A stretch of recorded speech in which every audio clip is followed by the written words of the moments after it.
아버지 하나님 말씀 우리 고린도후서 5장 16절부터 17절입니다. 우리 천천히 같은 목소리로 우리 같이 읽었으면 좋겠습니다. 고린도후서 5장 16절부터 17절입니다. 시작하며 읽겠습니다. 시작. 그러므로 우리가 이제부터는 아무 사람도 육체대로 알지 아니하노라. 비록 우리가 그리스도도 육체대로 알았으나 이제부터는 이같이 알지 아니하노라. 그런즉 누구든지 그리스도 안에 있으면 새로운 피조물이라. 이전 것은 지나갔으니 보라 새 것이 되었도다. 아멘. 아침에 사거리를 지나다 오면 꼭 만나는 분들이 있어요.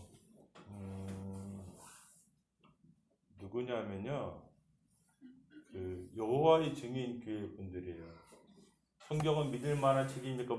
이렇게 책 가져가라고 이렇게 해놓고 옷도 되게 잘 입고 계세요. 저보다 잘 입는 것 같아요. 깔끔하게, 그렇죠? 한 여자분들하고 남자분들 내귀퉁에 앉아 이렇게 딱 서서 부끄러움이 쳐다보고 있어요, 저를. 괜히 가서 얘기해야 될 것 같고 그런 느낌이 들 때가 있어요. 목요일이 되면 오병이어 교회와 주품교회 몇 군데 교회 분들이 오셔서 차를 저한테 자꾸 대접을 해주세요. 차를 마셔야 되는데 제가요. 그래서 제가 교회 다닌 것 같이 안 보이나 봐요. 절대 목사라고 생각 안 하는 것 같아요. 동네 아저씨 좀 생각하셔서 자꾸 차 마시고 가라고. 또 나이 많으신 권사님들이 그러면 참 거절하게 얘기가 그래요. 저 교회 다녀요. 그래도 뭐라 그러세요? 그래도 우리 교회가 좋아요. 그렇게 얘기를 하세요. 그래서 등록해야 되는 건지 내가 고민할 때가 간혹 있어요. 네, 그분들에게 물어보고 싶을 때가 많아요. 물어보고 싶을 때가 진짜 많아요. 예수 왜 믿으세요? 물어보고 싶을 때가 많아요. 그분들이 대답을 잘 못할 거라고 확신이 들어서 괜히 그리고 자꾸 물어보면 당신 뭐야 그럴 것 같아서 조심스럽긴 해요. 그렇죠?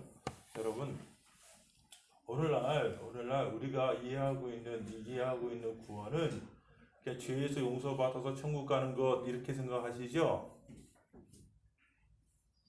아닌가 보죠? 다른 건가요? 그 죄에서 용서받아 천국 가는 것 이렇게 생각하시는 분들이 참 많아요. 어디 가든지 물어보면 다 그렇게 대답해 주셔서 제가 설교하기가 참 편해요. 그게 전부면 제가 설교할 필요가 없는데 그게 전부가 아니거든요. 그렇죠? 저번 주에 우리 박명신 지사님이 대표기도 하시면서 했던 말이 있어요. 저는 그 언어들이 어떤 언어인지 잘 기억하고 있어요. 실제가 되지 않는 게 믿음 아니죠. 실제가 돼야 됩니다. 자기 딱 가슴을 울려서 그 사람 그 말씀들이 그 믿음이 자기를 움직이는 실제가 돼야 진짜 믿음이죠. 그렇죠? 그런 거예요. 오늘 성경은 이렇게 얘기합니다. 오늘 고린도후서 얘기하는데요. 목사님 왜 고린도후서 해요? 이렇게 물어보는 분들이 계실지 몰라서 얘기합니다. 빌립보서 끝났어요? 1월 달에 새로고 들어가기 전에 지금 몇 개 이제 구절들을 찾아서 같이 하려고 하는데 지금 오늘은 고린도후서입니다. 사도 바울이 뭐라 그래요? 우리가 전에는 내가 사람을 육체대로 알았다 그러는 거죠. 저 사람이 뭐냐? 유대인이냐? 저 사람이 뭐냐? 이방인이냐? 이런 관점으로 봤어요. 그렇죠? 그럼 유대인이 아이고 my brother, please come here 허그해주고 막 그렇죠? 그랬을 것 같아요. 저 이방인 할려받지 못한 자, 그랬을 것 같아요. 그런 관점으로 사람들을 봤어요. 전에는 사도 바울도 그렇게 봤죠. 그러면 교회 공동체가 그렇게 보면 맞느냐? 아니요. 여기 야고보서 보면요. 뭐라 그래요? 돈 많은 사람들 이렇게 밥 먹을 때 좋은 자리 줘요. 여기 앉으소서 이렇게 얘기하고 돈 없는 사람들은 뭐라 그래요? 너는 내 발등상에 앉아있어라 이렇게 얘기하죠. 교회 공동체도요. 사람들을 돈과 돈이 있느냐 없느냐로 사람들은 나누는 경우가 많아요. 시대가 흐르면서 여러 가지 바뀌었어요. 여러 가지 바뀌었습니다. 그러나 근본적으로 사람들이 무엇이 다른 사람 판단하는 깊은 곳에 있는 기준들은 뭐예요? 나에게 이로운 사람이냐? 나에게 이롭지 않은 사람이냐? 여기에 관심이 있어요. 나한테 이로운 사람이면 좋은 사람이고 나한테 이롭지 않은 사람이면 같이 하고 싶지 않은 것 같아요. 사도 바울이 우리는 그렇게 살았지만 이제 그렇지 않다. 왜 그렇게 살지 않느냐? 과거엔 그렇게 살았는데 이제 그렇게 살지 않는다. 왜 그렇게 살지 않느냐? 그 이유는 간단합니다. 뭐기 때문에? 새로운 피조물, 이전 것이 지나갔으니까. 옛날 방식이죠. 사도 바울은 그걸 옛날 방식이라고 규정합니다. 그렇죠? 자기 중심적으로 다른 사람들을 이해하려고 하는 태도, 그리고 그렇게 관계를 맺으려고 하는 태도, 옛날 방식, 이전 것이라고 얘기합니다. 그것들은 지나가 버렸다. pass away, 지나갔다. 새 것이 와 있다. 나는 새로운 피조물이다라고 얘기합니다. 기독교의 신앙은 단순히 물어볼게요, 여러분. 주님이 심각하게 대답하셔야 돼요. 우리 죄를 용서하신 거예요? 우리를 받으신 거예요? 우리 죄를 용서하신 거예요? 우리를 받으신 거예요? 너무 어렵나요? 이거 신학적으로 굉장히 중요해요. 신앙적으로, 신학이라는 단어로 포장하지 않게 신앙적으로 굉장히 중요해요. 우리 죄를 받으신 게 아니에요. 우리를 받으신 거예요. 그래서 우리의 과거, 현재, 미래의 모든 걸 받으신 거예요. 우리 존재를 받으신 거예요. 의로운 자가 불의한 자를 대신하는 게 신앙이에요. 이거 중요합니다. 중요해요. 저는요, 얼마나 옛날에 고통스러운지 몰라요. 제 젊은 시절에는요, 너무 고통스러웠어요. 왜냐하면 주님이 나의 과거의 죄는 용서해주고 현재나 미래의 죄는요, 나중에 어떻게 될지 모른다고 생각했어요. 맨날 삶이 두려웠어요. 신앙이 맨날 두려웠어요. 그리고 성찬받으러 나오라면 죽을 것 같았어요. 삶이 두려웠어요. 내가 오늘 사는데 내가 하나님 만족시키지 못할 확률이 거의 99.99% 같아. 넌 하나님께 어셉트, 용납되어지지 않는 존재 같았어요. 그게 얼마나 힘들었는지 몰라요. 그랬던 인생이요. 예수님 만날 때 알게 됐죠. 주님이 나의 죄를 용서하신 게 아니라 누구를 받으신 거예요? 나를 받으셨어요. 클 깨닫고 그 자리에서 무너졌죠. 여러분 분명히 기억하셔야 되겠습니다. 주님 예수를 믿는다는 건 단순히 죄의 문제가 아니라 오늘 바울은요 뭐라 그래요? 새로운 피조물이 되는 것, 새로운 존재가 되는 것, 새로워지는 그 무엇이 그 안에 있는 것이라고 얘기해 주고 있습니다. 그런 은혜가 있기를 예수님으로 축복합니다. 어떻게 그게 돼요? 어떻게 그렇게 되냐고요? 새로운 피조물, 전하고 다른 존재, 전의 삶의 방식이 아니라 다른 삶의 방식이 가능하냐고요. 꿈 같은 얘기 같죠? 말도 안 되는 얘기 같죠? 그런 일은 없을 것 같죠?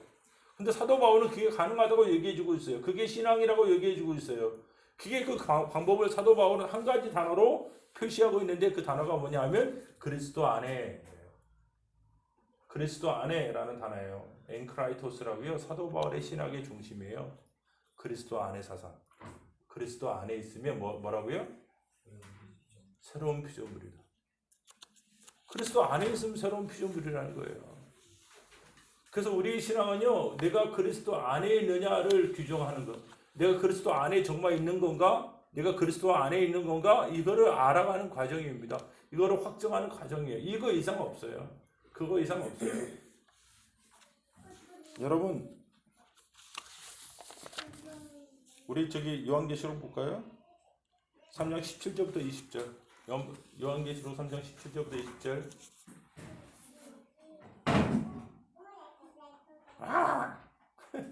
연목 3장 17절부터 20절. 용기형제가 읽어봅시다.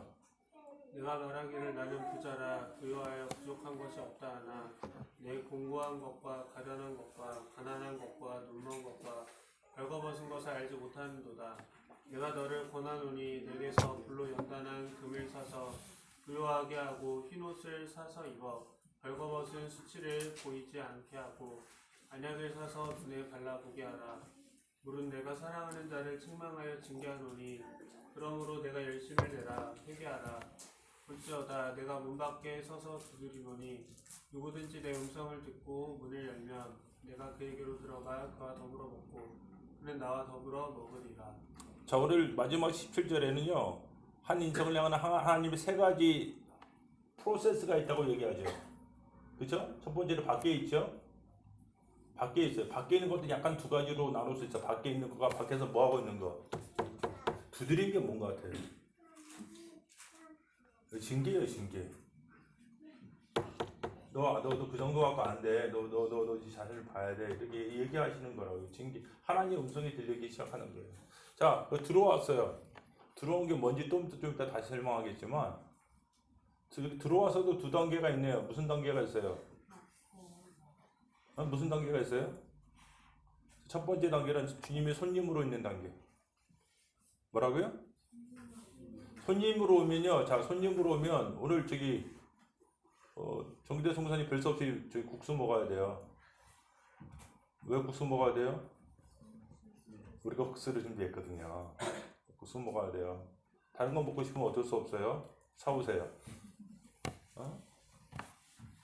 손님이면 누가 주는 거 먹어야 돼요? 주인이 주는 거 먹는 거죠. 그렇죠? 예수님이 손님이 상태가 있어요. 그렇죠? 손님이 우리 침실에 막 들어오면 좋아요, 안 좋아요?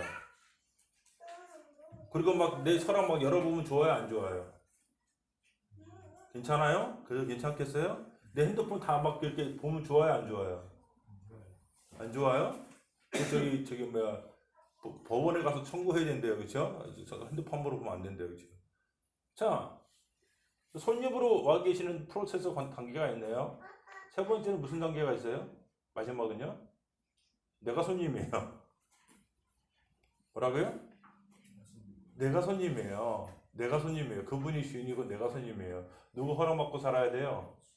그분이 준 거 먹고 화장실 가야 돼요. 이런 과정들이 있어요. 우리 주님 안에 거하는 거, 주님 안에 사는 게 무엇인지 저는 이 구절을 통해서 잘 이해할 수 있습니다. 근데요, 여러분 기억하셔야 될 게, 그러면 오늘 잘 기억하셔야 될 게 그거예요. 어떻게 우리는 주님 안에 거하게 되는가? 주님 안에 거하는 삶이 무엇인가를 잘 이해할 필요가 있습니다. 첫 번째, 참된 회개의 요구를 거절하지 마셔야 돼요. 뭐라고요?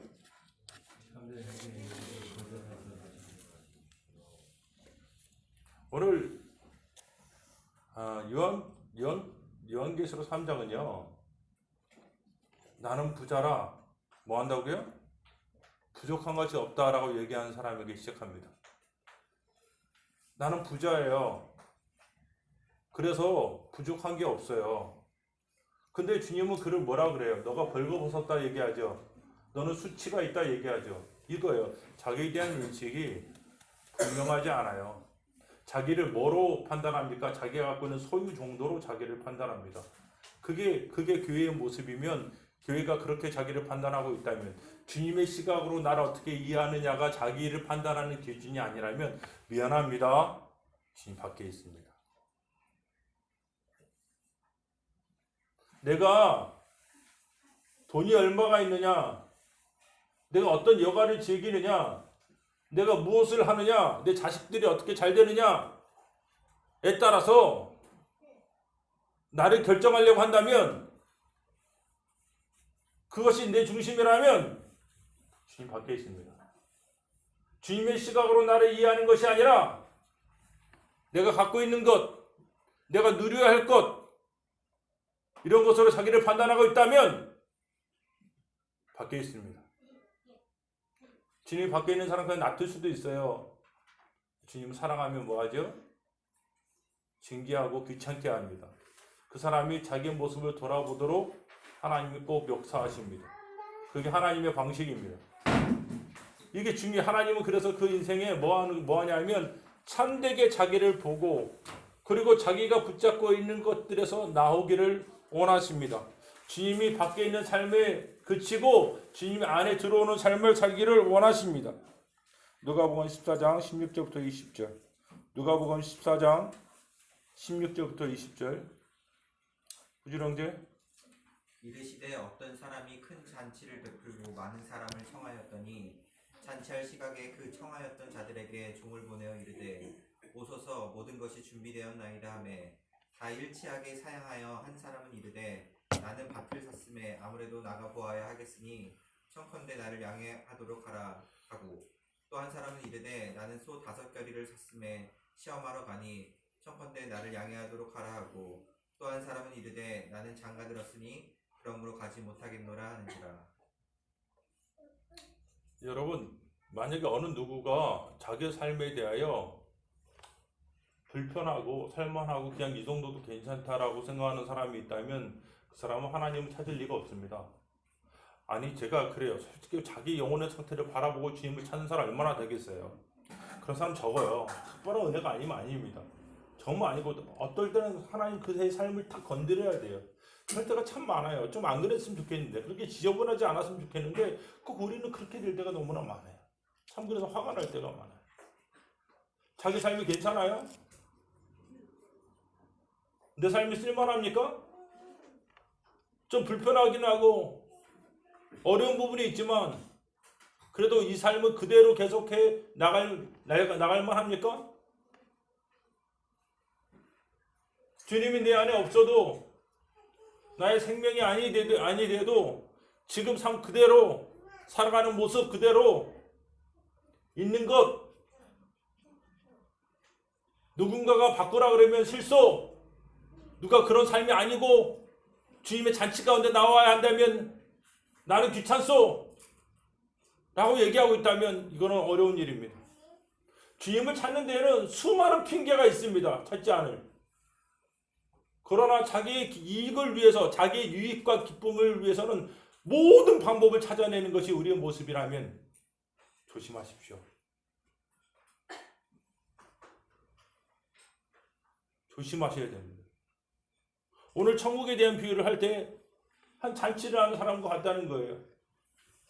한 잔치를 이 사람이 사람들을 청합니다. 사람들은 합당한 이유가 너무 많습니다. 주님 앞에 나오지 말아야 될 합당한 이유가 너무 많습니다. 주님을 안 찾는 데는 수많은 이유들을 가지게 됩니다. 몸이 힘들어요. 뭐가 있어요? 뭐가 어때요?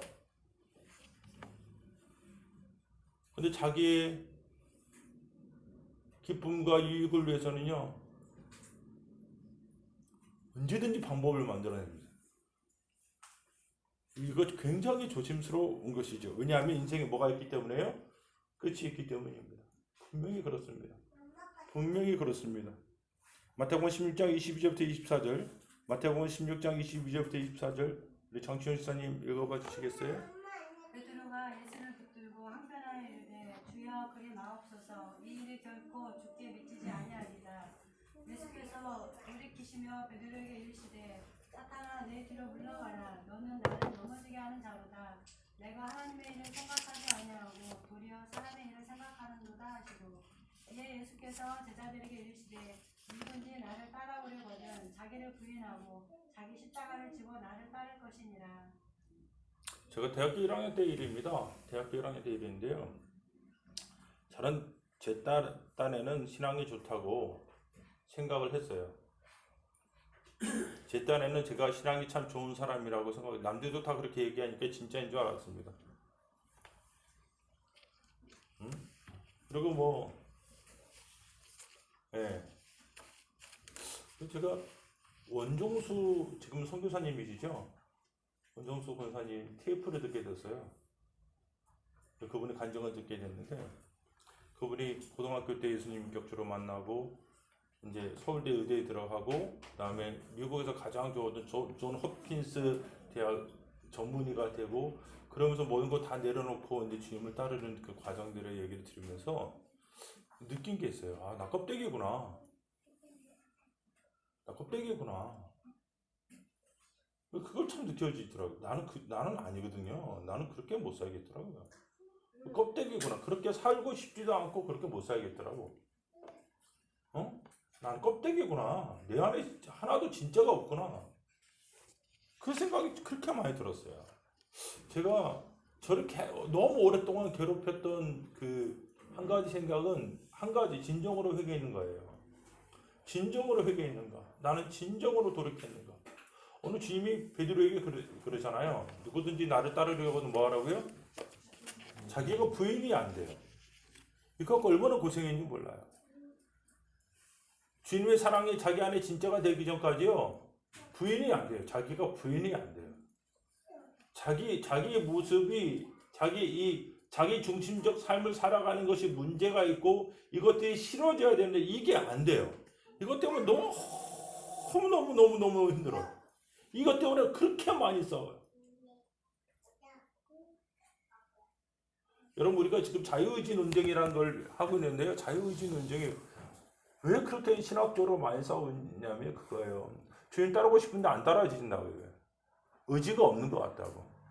하나님 은혜가 와야지만 된다는 사실을 깨닫게 된다고.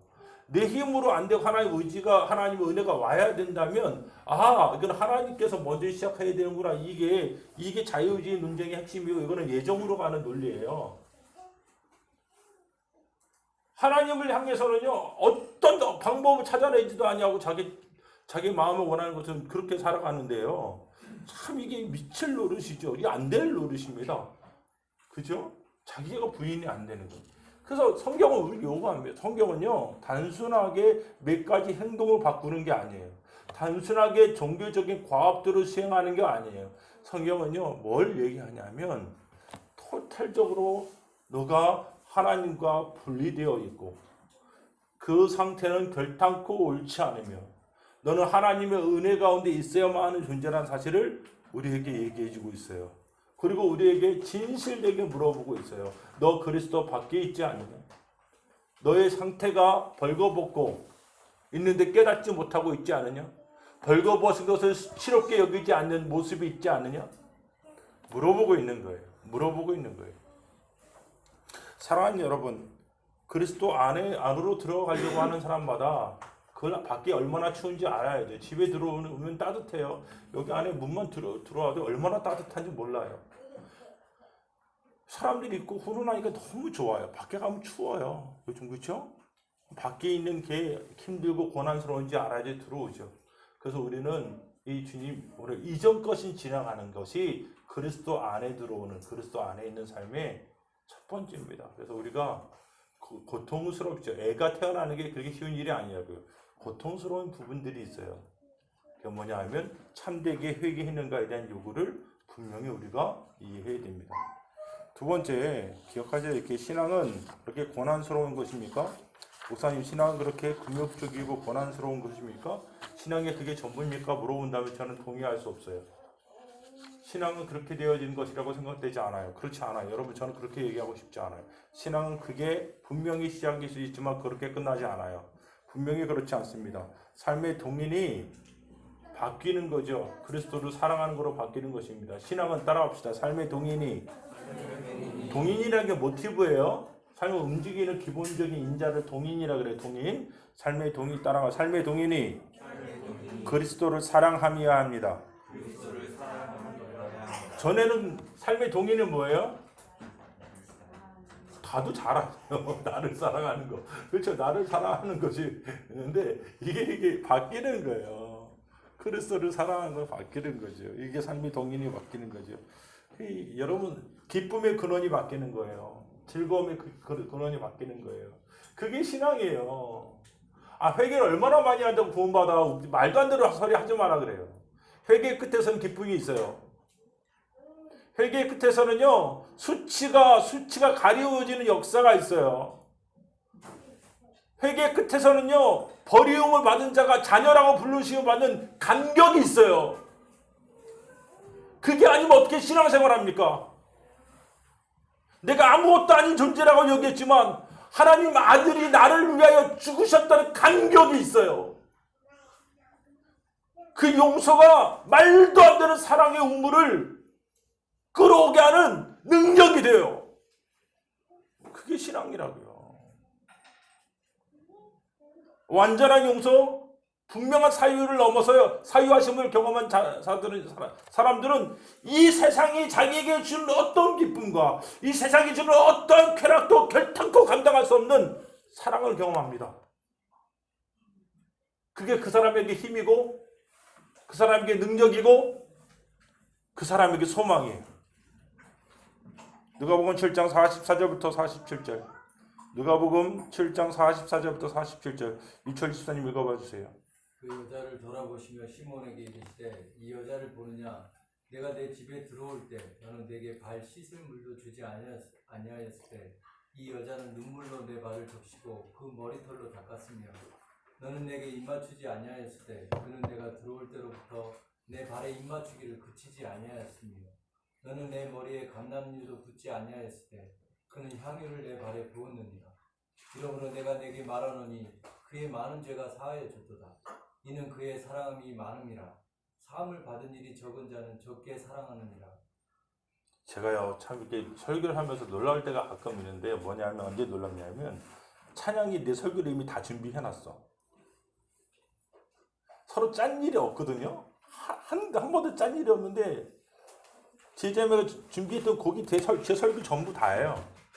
오늘 사실 혼자 뒤에서 찬양 부르면서 웃었어요. 야, 하나님 또 이렇게 일을 하시는구나. 성도 간에 하나님 교통하심이 있구나. 그죠? 이 여인이 예수님에게 이렇게 하는 게 고통스러워요? 이 여인이 바리새인 집에 자기 추한 물고를 그대로 가서 사람들의 시각을 거절하고 예수님께 이렇게 하는 게 그 여인에게 고통스럽냐고요? 고통스러워요? 고통스럽지 않아요? 하고 싶어요? 아니면 억지로 하는 거예요? 하고 싶어요. 그죠? 왜 하고 싶어요? 사랑해요. 그렇죠. 사랑이 동인이거든요. 그리스도인들은요, 그리스도인 삶의 동인, 삶을 움직이는 동인이 바뀐 사람들이에요. 그 동인은 뭐냐? 그리스도를 사랑함이에요.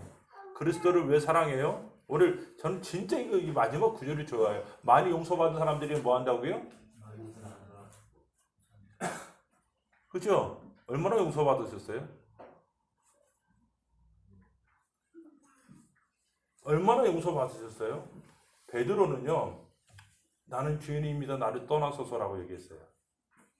베드로가 진짜 나쁜 짓을 많이 해서가 아니라 하나님 앞에 자기의 죄의 크기는 항상 감당할 수 없어요. 다시 한번요. 어느 누구든지 하나님 앞에서 자기의 죄의 크기는 그 사람이 감당할 수 없어요. 그게 하나님 앞에 섰던 사람들의 모든 고백이에요. 망하게 되었도다 나여, 다 그렇게 얘기했어요. 나를 떠나서서 나는 죄인입니다. 다 그렇게 얘기했어요. 나는 어린 자라 말을 할 수 없습니다. 네 입을 누가 만들었느냐? 다 하나님 앞에 선 자들은 다 그렇게 얘기했어요. 사람들이 보기엔 객관적으로 크냐 안 적으냐 이 문제가 아니라 하나님 앞에 자기 보기에 자기의 죄는 자기가 감당할 수 없어요. 수고하고 무거운 짐진 자들아, 하나님 앞에 수고하고 무거운 짐이에요. 자기 존재를 자기가 컨트롤할 수 없는 이 상태에 수고하고 무거운 짐이 벗어낼 수가 없어. 벗어치지가 않아. 이 무거운 짐 앞에서 허덕이던 그 사람들이요,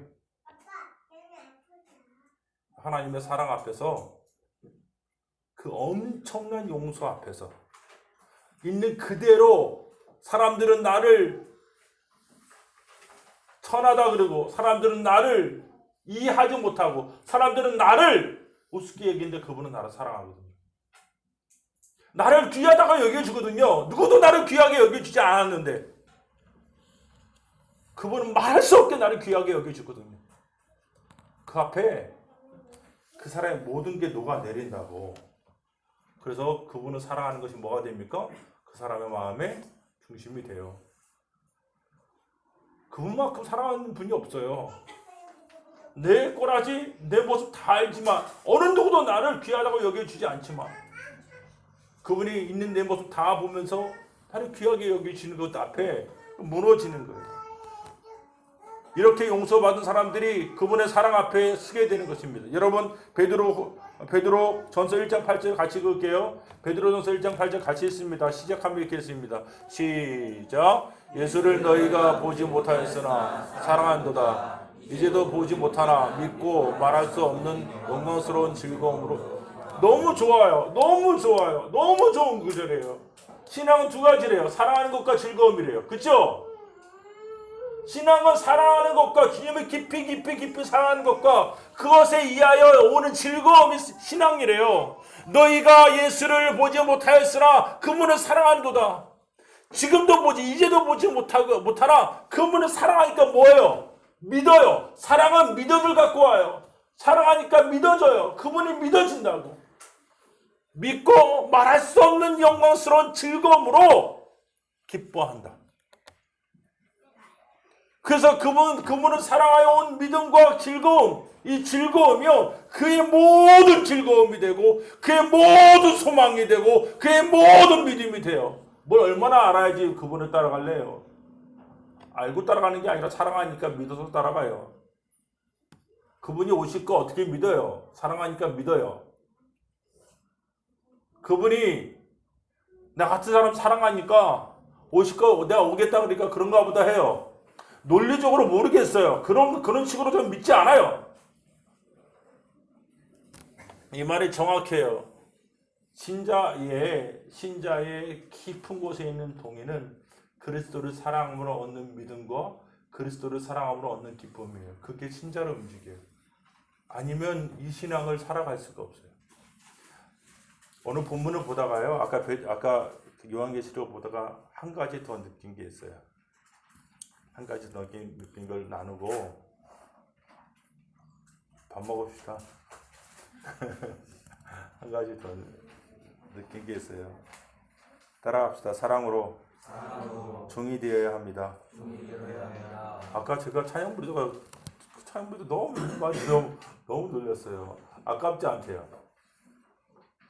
찬양이 아깝지 않아서 사랑하니까 아깝지 않대요. 그죠? 그게 종이 되는 거예요. 그게 종이 되는 거예요. 그게 사랑하면요, 알죠? 사랑하면 무조건 약해져요. 상대방에게 약해진다고요. 저기 정한자매가 유민이랑 싸워서 이겨요, 못 이겨요? 왜 못 이겨요? 사랑하니까 못 이겨요. 1대1로 육체적인 피지컬로 싸우자 그러면 못 이기겠어요? 이게 올라가서 한번 싸우자 그러면 아니 정한자매가 유민이 못 이기겠어요? 이기죠? 그렇지 않아요? 아니 우리 유치원 시다가 요즘 학원이하고 싸우면 학원이 많이 목소리도 걸걸해졌어요. 학원이 아직까지는 유치원 시다가 이기죠. 당연히 그럼 아야 너 까불지 마 아빠한테. 근데 저요. 사랑으로 여러분 기독교의 신앙은 주님을 사랑함으로 그분은 나를 뭐라고 불러요? 자녀라고 부르는데 우리는 그분을 뭐라고 불러요? 주님이라고 불러요. 이게 비밀이에요. 그분 우리는 뭐라고 불러요? 자녀 아들이라고 부르지만 우리 그분은 뭐라고 그래요? 주님이라고 불러요. 사랑으로 종돼요. 그게 신앙의 진짜 비결이에요. 사랑하는 어떻게 내가 싫어하는 거 따라갈 수 있어요? 내가 어떻게 싫어하는 거 따라갈 수 있냐고요. 사랑으로 종되니까 따라가는 거예요. 그게 아니면 어떻게 신앙이 가능합니까? 우씨! 나 방금 지금 밭에서 일해와서 힘들어 죽겠는데 밥 차려야 그래. 우씨! 그리고 차려야 돼요. 종이니까. 원수를 용서하래. 우씨! 어떻게 원수를 용서해? 그리고 용서하는 거예요. 사랑으로 종됐으니까. 여러분 이거 점을 찍어야 돼요. 이게 기독교 신앙의 아주 본질은 그분이 주는 거 먹고 그분 밑에 있는 거구나. 사랑으로 종되는 거구나. 그래서 다른 사람을 향해서도 종되는 거구나. 하나님이 여러분 봐요. 권력 있고 최상의 권력 있는 포식자가요. 낮은 존재를 향하여 고개를 숙이고 몸을 움츠리는 일은 없어요. 그래 안 그래요? 한 가지밖에 없어요. 사랑하니까. 하나님이 세상을 이처럼 사랑하사 독생자를 주셨으니 이는 저를 믿는 자마다 마땅히 멸망시켜야 되는데 멸망치 않고 영생을 얻게 하려 하심이라. 이것 때문에 우리 교회 화장실 비밀번호가 0316이잖아요. 요한복음 3장 16절. 기억하셔야 돼요. 사랑으로 종되어야 되는. 그래야지 그분 안에 거하는 거예요. 그분 안에 들어온 거로 충분하지 않아요. 손님으로 그분을 두는 거로 충분하지 않아요. 그분 안에 내가 종으로 있는 것은 자발적인 사랑에 의하면 아니면 안 돼요. 그게 신앙이에요. 요한복음 14장 21절 같이 읽고 마무리할게요. 시작. 나의 계명을 지키는 자라야 나를 사랑하는 자니 나를 사랑하는 자는 내 아버지께 사랑을 받을 것이요 나도 그를 사랑하여. 이게 이제 신앙의 순환고리예요. 신앙의 선순환고리. 무슨 말이냐? 내가 주님을 사랑해서 뭐 하는 거? 계명을 지키는 거. 계명을 지키니까 무슨 일이 있는 거? 아버지와 주님부터 사랑받는 거. 그래서 또 뭐 하는 거? 계명 지키는 거. 그래서 뭐 하는 거? 또 사랑받는 거. 그래서 뭐 하는 거? 또 계명. 이게 영적인 순환고리예요. 이게 고리가 빨리 생겨야 돼. 신앙이. 이해가 되셨어요? 이게 중요합니다. 이거예요. 사랑이 계명을 지키고 계명을 지켜서 사랑받고 또 사랑받아 계명 지키고 이 영적인 순환고리가 일어나야 돼요. 이게 영적인 비밀이에요. 그래야지 신앙생활 가능해요. 그래서 그래야지 이 믿음은 가능해요. 사랑으로 종대해야지 그 사랑 안에 거하는 거예요. 주님이 요한복음 15장에 그랬거든요. 뭐라 그랬어요? 내 사랑 안에 거하라. 내가 아버지를 사랑하여 그 사랑 안에 거하는 것처럼 너희도 내 안에 거하라 그러면서 내 사랑 안에 거하라라고 분명히 이야기하셨어요. 주님 안에 거하는 것은 그분의 사랑 안에 거하는 거예요. 그 사랑 안에 거하는 것은요. 내가 고민해봤거든. 사랑 안에 거하는 게 뭐지? 고민 많이 했는데 오늘 아까 요한계시록 3장에 있는 말씀처럼 주시는 거 먹고 얘기한 것 따르는 사랑으로 종되는 거구나라고 깨달음이 왔어요. 그래서 여러분 사랑으로 그분과 사람들에게 종되는 역사가 있기를 예수님 이름으로 축복합니다. 마무리 지을게요. 기독교 신앙은 단순히 죄를 용서받는 것, 교회 공동체 일원이 되는 것을 넘어서 새로운 피조물이라고 얘기해주고 있어요. 그것은 법적인 측면만이 아니라 그것은 실제로 그래야 한다고 얘기해주고 있어요. 그 방법은 그리스도 안에 거하는 거예요. 그리스도 거하려고 하는 사람들은 기억하셔야 됩니다. 그가 누구든지 그들은 자기가 참된 삶의 이 회개의 요구를 거절하지 말아야 돼요. 그렇게 계속 자기가 좋아하는 거 따라다니는 삶을 계속 사는 거 안 돼요. 그게 미워져야 됩니다. 그게 아니라는 사실 앞에 눈이 열려야 됩니다. 그리고 주님의 사랑 앞에 쩔어야 돼요. 주님의 사랑이 쩔어야 돼. 그래서 그 사람의 삶의 삶 움직이는 동인이 되어야 됩니다. 그 동인의 증거로 그 사람이 그 사랑으로 하나님과 사람들 앞에 자기가 종된 것을 정해옷이 입을 줄 알아야 돼요. 여러분 그런 은혜가 있기를 예수님 이름으로 축복합니다. 기도하십시다.